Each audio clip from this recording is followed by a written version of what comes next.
listen to a young girl who was saying that the African community here is totally very angry. Like, from our elders. Was the so-called Niger Delta of the Federal Republic of Nigeria. He went to several schools to make your academic genesis of at the government college to Delhi and go gather, destroy their food. Make switch camp. That other camp. Good evening, you're welcome to the program Green Planet.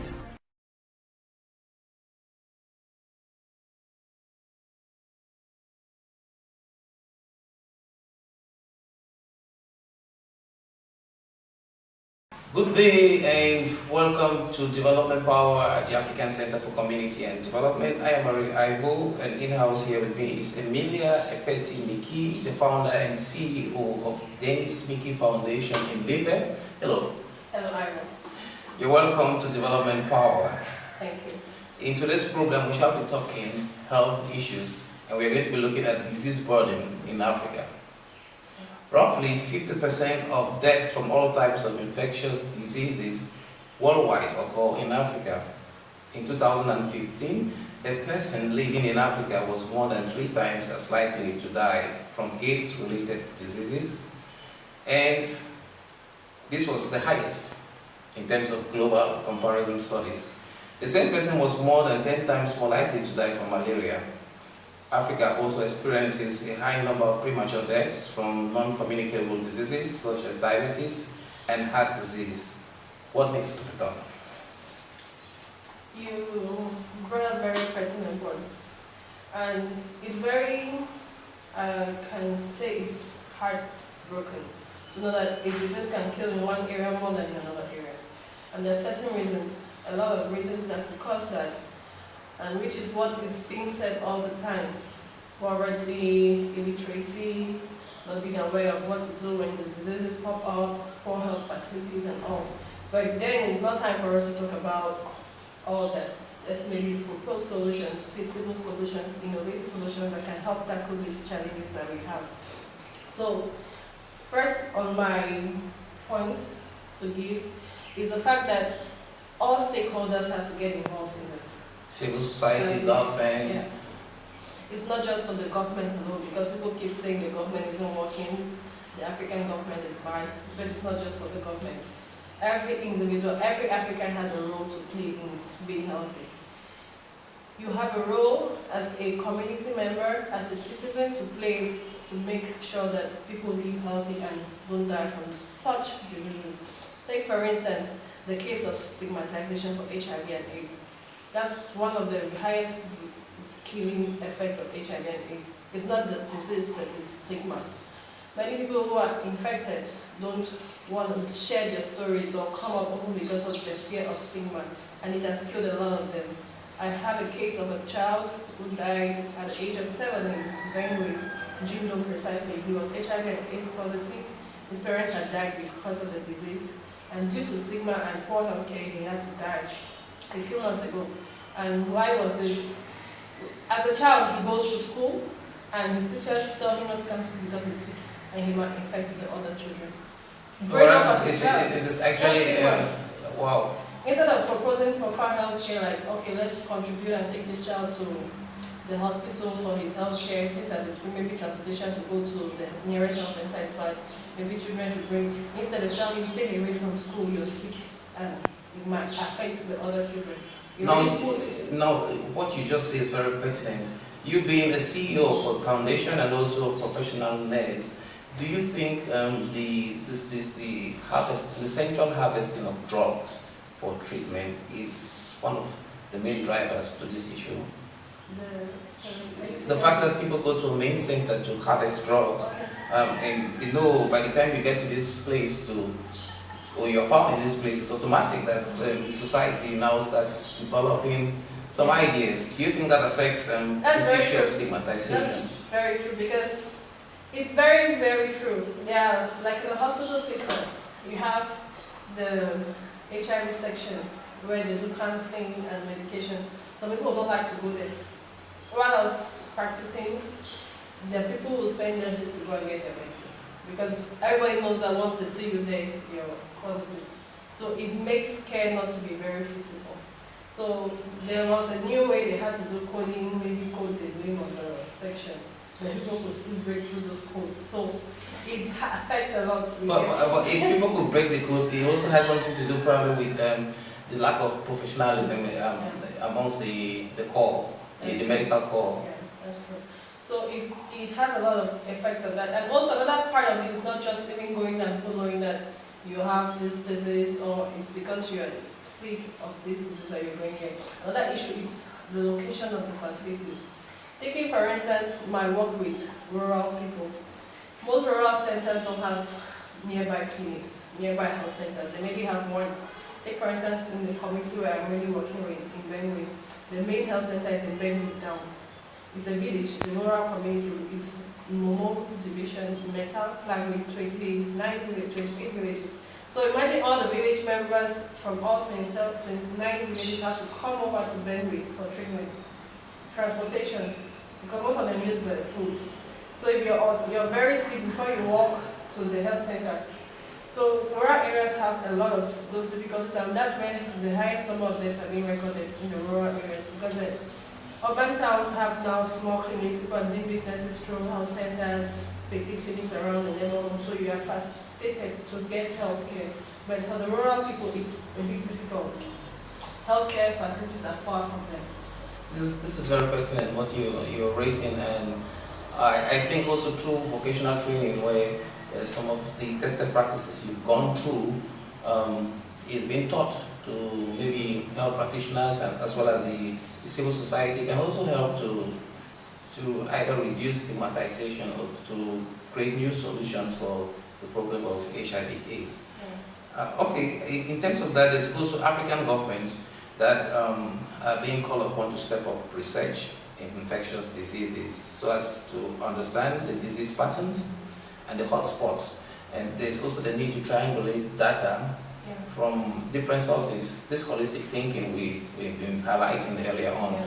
Do you think we are having some problems because of the fact that sectors are not really linked? Yeah, people think the health sector is not linked to the food sector. That's true. Yeah. That's true. Very true. I think it's a very pertinent point, intersectoral collaboration, because all sectors are linked. Whether it's in petroleum, the people in the petroleum sectors have health problems. So the health sector has to be linked with all other sectors. Everything, fisheries, pollution, everything. Every other sector. Because now we have trending things like corporate health, institutional health care, and all. That's because that is being handled also. So we can give that a kudos, and we need to still work, we need to still advocate. As activists, we need to still send the word out.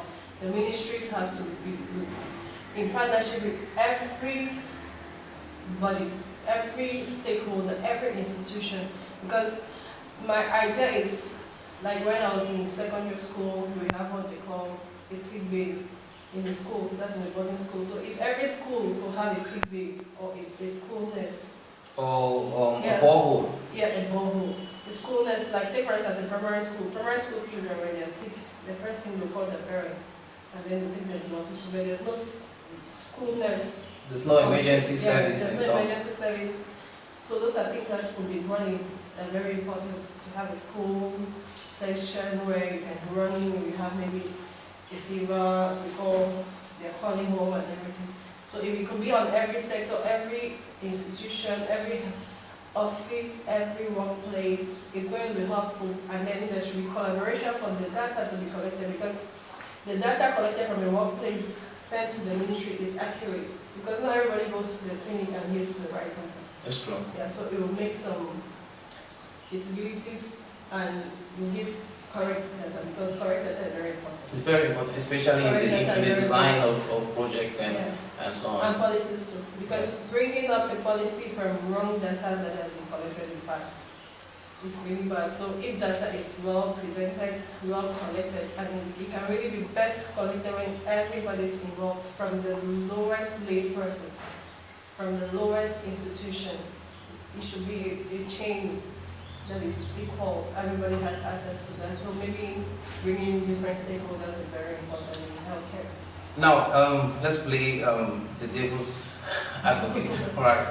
They say the Sustainable Development Goals, if they are well implemented, Africa might have an increase in population of about 27 million people.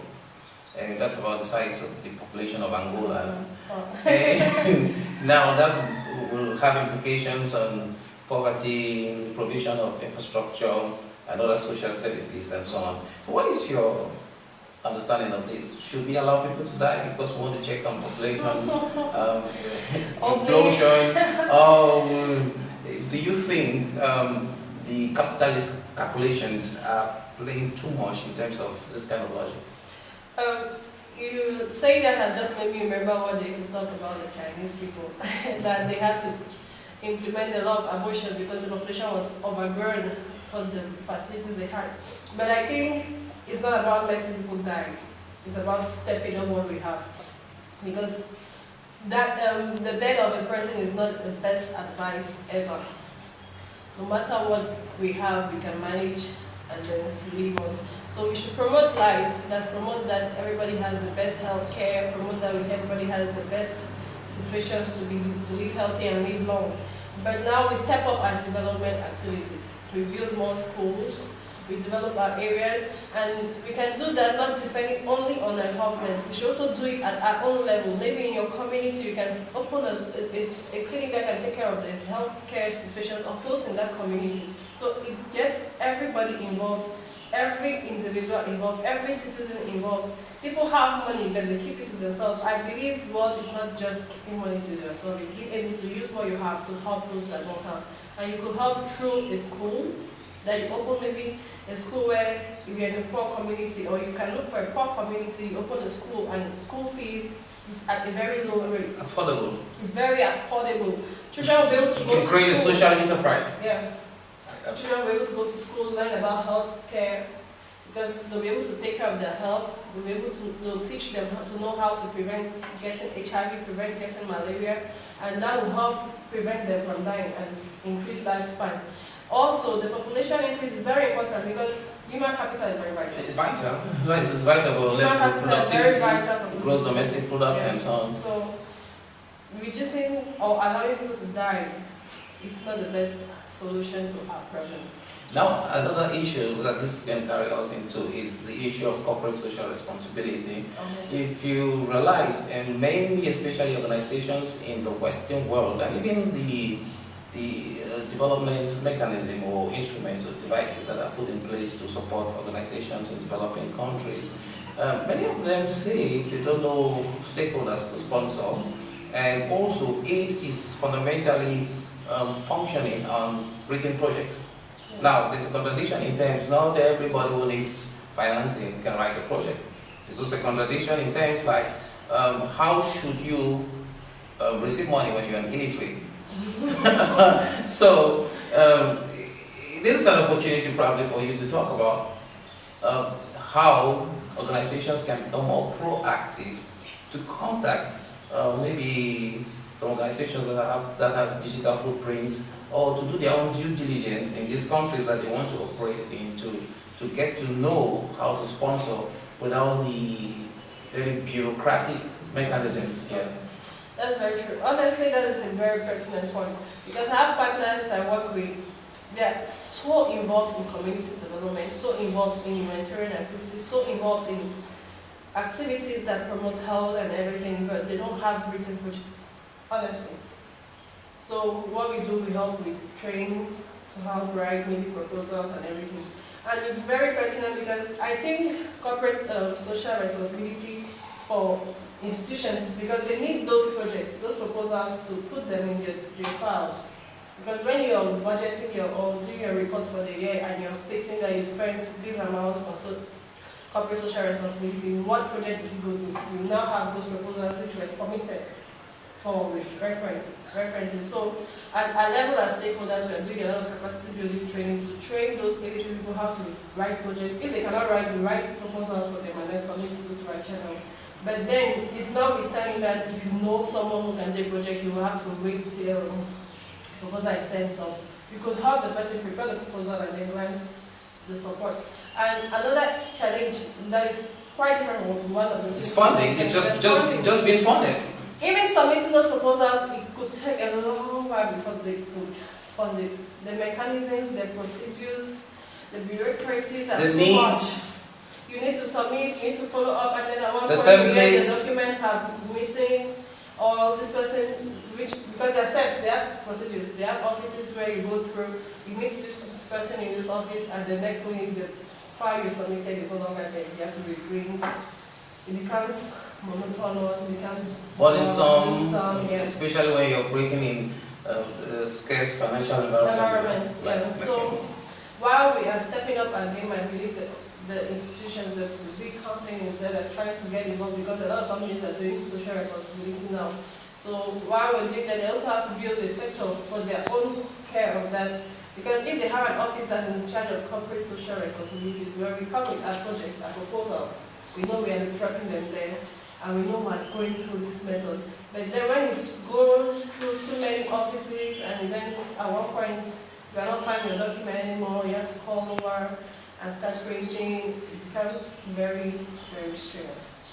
Now, in terms of your last words here, I know nutrition plays a very important aspect in trying to manage diseases or to alleviate certain health hazards.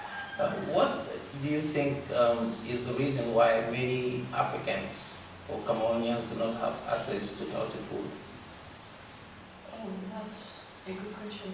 I think the reason why they don't have is also because of the fact that they are not pushed. Because we have food, we grow food. We are taught that balanced diet, we need to cook this, cook that. But I think sometimes it's because of the mindset of the people. Because you know you have to eat protein, you have to eat carbohydrate, you have to eat vitamins, you have to eat fruits. There are fruits everywhere, people don't just buy fruits. No, then If you say a lot of people are living below $1.9 a day, so are you questioning the metrics in terms of the qualification of the majority of like Africans or people living below the poverty line? For that metric, I don't question the metric, but I believe also in being able to manage what you have. I believe in the possibility of managing our resources. Because take for instance, we are living below $1.9, right? But it doesn't stop us from being able to buy maybe a fruit at 100 francs per day. Yep. Whereas we take most of the Cameroonians take their money and do beer. So to grow the fruits, and so that we can buy it for 50 francs per day. Yeah, so it's about also learning to manage our resources. Now a lot of fruits actually get bad because of poor post-harvest technologies, and also transformation of fruits into into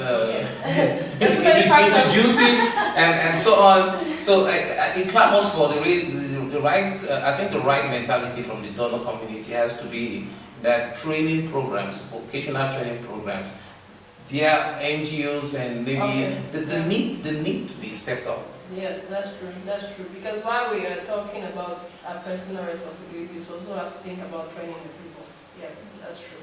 So, yeah, like you said, like Ivo said, we need donors that can sponsor training, capacity building training, Yeah. to educate those community members we work with. Because if they are not educated, they are not informed. Radio projects, communication projects, broadcast projects. Absolutely, community radio. Yeah. Using mediums, using the billboards, going around the churches, having those events with the church members, training them at their meeting homes, their jangi meetings, all those things are very important. And we need sponsors for that. Yeah. Thank you so very much, the founder and CEO of Denis Miki Foundation, and it's been very inspiring to talk to you, Emilia, and I hope you're going to be a constant feature in this program. And thank you, ladies and gentlemen, for watching. Thank you so much, Arrey. Bye. Bye. Thank you very much. And you just listen to a young girl who was saying that the African community here is totally very angry.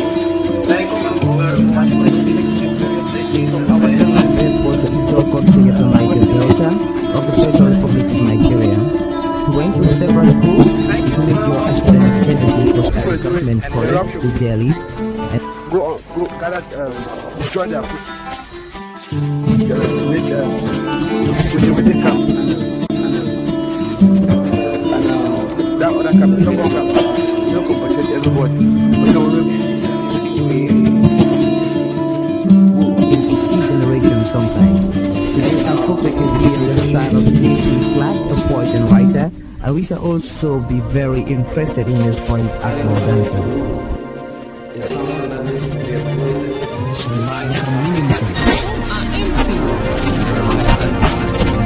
With too much meaning and riches to offer humankind. You know, after some of these earlier pages and the war, one can still find footprints of the headlights on the pavements of our contemporary life. Good evening, you're welcome to the program Green Planet.